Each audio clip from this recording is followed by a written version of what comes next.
2,000 years ago, the most powerful man in the world could not stop being hurt by the people around him. His name was Marcus Aurelius, Emperor of Rome, the leader of an empire that stretched from Britain to the deserts of the Middle East, a man with absolute power over millions of lives. And yet, the rudeness of a senator could ruin his entire morning.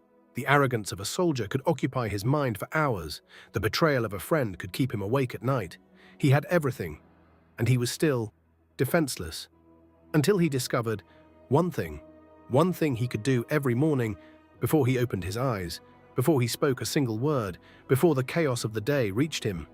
One thing that turned him in less than a year into a man whom nothing could touch. He wrote it down in a private journal he kept beside his bed, a journal he never intended for anyone else to read. We have that journal today, and the practice he describes in it is the practice we are going to teach you in the next 25 minutes. By the time this video ends, you will have a tool that, if you use it, nothing will ever hurt you the same way again. You're watching shadow work, where the inner battle gets fought, and the strongest people get built. If you want to stop being moved by every wound the world throws at you, subscribe before we begin. This one is going to stay with you. Most people are walking through life, emotionally undefended. They wake up, they check their phone, they absorb the first piece of news, the first message, the first complaint, the first criticism, and from that moment on, their entire day belongs to whoever wounded them first. A coworker says something dismissive in a meeting. You think about it for the next 4 hours. A family member sends a passive-aggressive text. It poisons your evening. A stranger cuts you off in traffic. You replay the moment for the next hour, building dialogue you will never deliver. You are not living your life. You are reacting to it. You are not the operator of your day. You are the consequence of other people's behavior. This is the cost of being undefended. And what is most painful about this state is that it has nothing to do with what is happening to you. There are people who have suffered far worse than you and remained calm. There are people who have suffered far less than you and fall apart. The difference is not in what is happening. The difference is in what was prepared. This is what Marcus Aurelius understood almost 2,000 years ago. Marcus did not have an easier life than you. He ruled an empire at war. He buried 6 of his own children.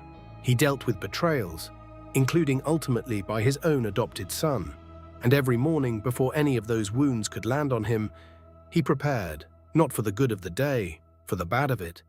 He prepared for the people who would disappoint him, the events that would frustrate him, the emotions that would rise up inside him without warning. And because he had already met those things, in his mind, before they ever arrived in reality, they could not touch him the way they touched everyone else. The Romans had a phrase for what he was doing. They called it Premeditatio Malorum, the premeditation of evils. It is one of the oldest known practices in Western philosophy. It is, arguably, the single most powerful tool the Stoics ever developed. And the modern world has almost completely forgotten it. In the next 10 minutes, you are going to learn exactly what it is, exactly how to do it, and exactly what changes, inside you and around you, when you make it part of your life. But first, you have to understand why it works. You have to understand why it is the closest thing to emotional armor that human beings have ever invented. Modern psychology has a name for what hurts you. It is called affective forecasting error. It is the gap between how bad you expect something to feel and how bad it actually feels. Most of the time, this gap is enormous.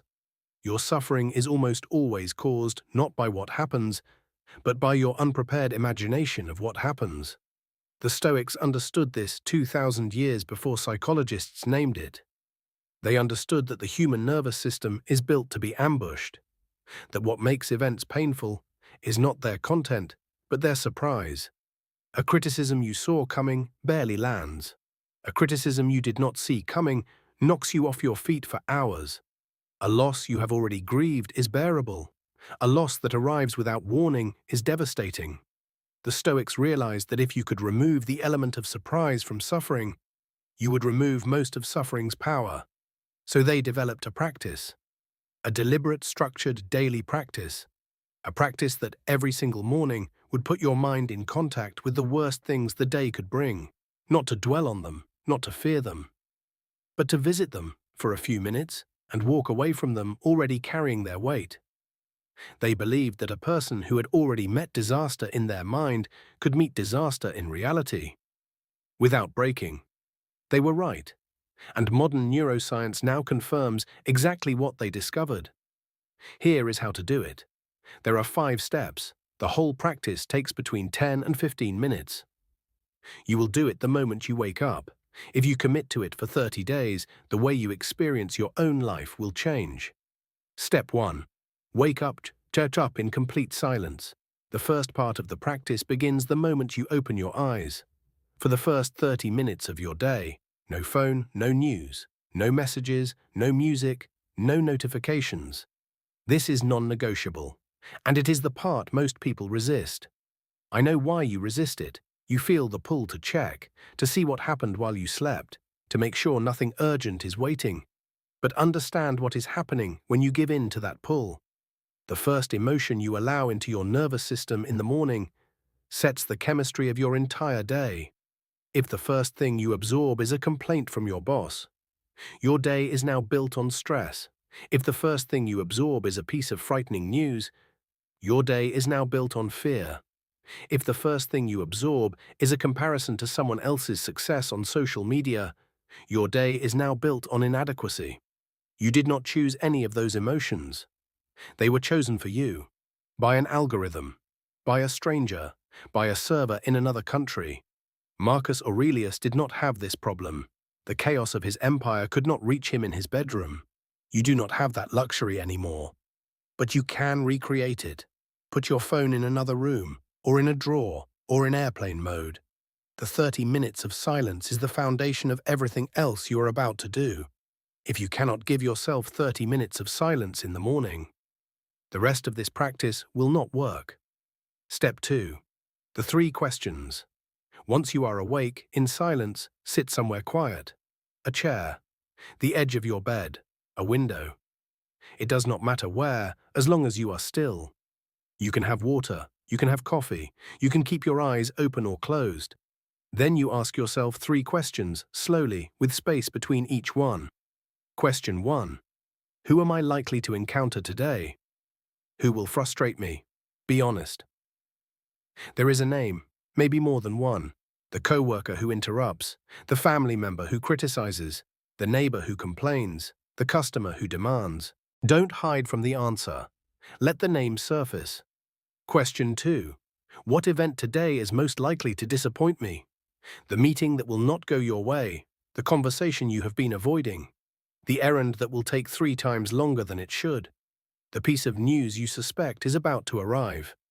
Allow yourself to see it. Don't soften it. Question 3. What emotion am I most likely to feel today that I do not want to feel? Anger, resentment, anxiety, loneliness, envy, whatever it is, name it. These 3 questions take maybe 1 minute to ask, maybe 2 minutes to honestly answer. What you are doing in this step is taking inventory of the day's likely wounds.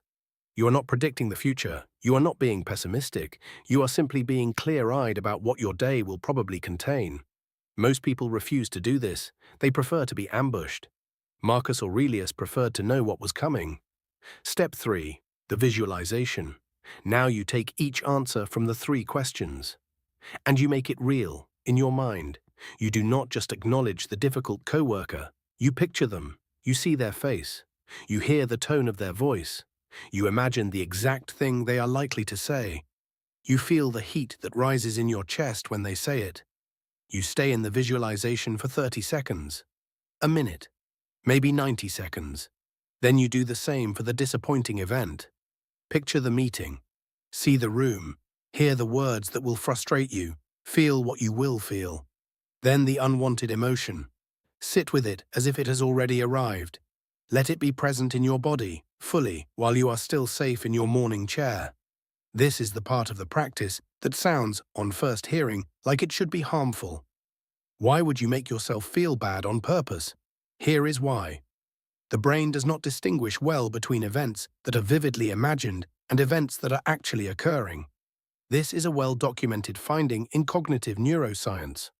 When you visualize an event with emotional detail, your nervous system processes a meaningful percentage of the actual emotional response, which means when the event happens for real later in the day, your nervous system has already metabolized most of it. The criticism that would have ruined your afternoon arrives and barely registers. The disappointment that would have crushed you arrives and you breathe through it. The emotion you feared arrives and you greet it like an old acquaintance. You did not avoid the wound. You met it early, and now it has nothing left to give you. Step 4. The dichotomy of control. After the visualization, ask one more question for each scenario you just walked through. Is this within my control, or is this outside my control? This question comes from a Greek slave named Epictetus, who lived 2 generations before Marcus Aurelius. Epictetus is the author of the most quoted line in all of Stoic philosophy. He wrote, "Some things are within our control, others are not. The wise person learns the difference." That is the entire principle, and it is the moment in this practice where everything either becomes light or stays heavy. Take the difficult coworker. Their behavior is not within your control. Your response to it is. Take the disappointing event. The outcome may not be within your control. Your preparation for it is. Take the unwanted emotion. The fact that you will feel it is not within your control. The story you wrap around it is. For each scenario, separate the part you control from the part you do not. For the part you do not control, release it. Acknowledge it is not yours. Let it go from your morning entirely. For the part you do control, make one specific commitment, one small action. What will you say? What will you not say? What will you do? What will you let pass? This step takes maybe 2 or 3 minutes. It feels almost mechanical. That is its strength. You are not being naive.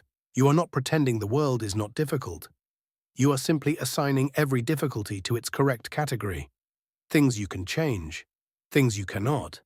You spend your energy only on the first. Step 5.